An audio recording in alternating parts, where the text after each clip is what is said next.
আপনি অনেকের কাছে যাবেন, তারা বলবে, "আমি খুবই দুঃখী মানুষ। আমার জীবনে অনেক সমস্যা। আমি কি করব আমি নিজেও জানি না, কিভাবে সমাধান হবে?" আমি তাদেরকে বলি যে, "ঠিক আছে, আপনার অনেক সমস্যা। আপনি একটু ঠান্ডা মাথায় চিন্তা করুন।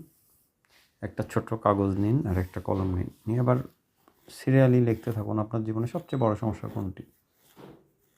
তারপরে লিখুন ২য় সমস্যাটা, ৩য় এভাবে আপনার জীবনের সমস্ত সমস্যাগুলো chronologically বা সবচেয়ে বড় থেকে ছোট এভাবে লিখতে থাকুন।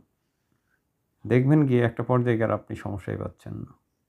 হয়তো কারোর ৫টা, কারোর ১০টা, কারোর ২০টা, এরপর সে সমস্যা পাচ্ছে না।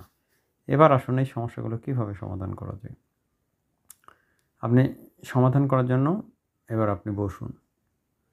দেখবেন যে সমাধান করতে গিয়ে দেখছেন আসলে কোনো সমস্যাই কোনো জটিল সমস্যা নয়। বা এই সমস্যাগুলো সমাধান না করলেই যে আপনার জীবন অচল হয়ে যাচ্ছে, জীবন ছারখার হয়ে যাচ্ছে ব্যাপারটা তাও নয়।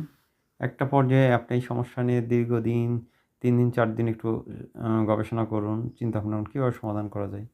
এক পর্যায়ে বলবেন, "ধুত, এগুলো কোনো সমস্যাই না।" এরপর এভাবে আপনি দেখবেন যে আসলে আপনার জীবনের সমস্যাগুলো একদম হালকা হয়ে গেছে। আপনি কোনো সমস্যাই খুঁজে পাচ্ছেন না। আ সুতরাং আমাদের জীবনে আমরা অনেক কিছুই চিন্তা করি। আমাদের মনে হয় অনেক সমস্যা। আসলে আমাদের কোনো সমস্যা নাই। দিন তো চলছেই।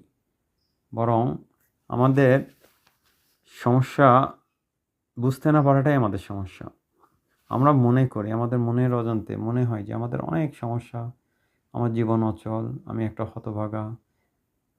সুতরাং এই ধরনের চিন্তাভাবনা থেকে যারা এখন আ আ যারা এখনো এই ধরনের চিন্তা নিয়ে ঘুরপাক খাচ্ছেন একটা অন্ধ গলির ভিতর, আপনারা বেরিয়ে আসুন। একটা আপনার এই সমস্যার সমাধান করবে জাস্ট এক এক টুকরো কাগজ ও একটা কলম, এবং সময় লাগবে মাত্র ১০ মিনিট। ১০ মিনিটের ভিতরে আপনি আপনার জীবনের ২০টা জটিল সমস্যা লিখুন সবচেয়ে chronologically। দেখবেন যে ঘুরে ফিরে একই সমস্যা ঘুরে আসছে। সুতরাং এবং সমাধানের পন্থা আমি বলে দিলাম যে কীভাবে।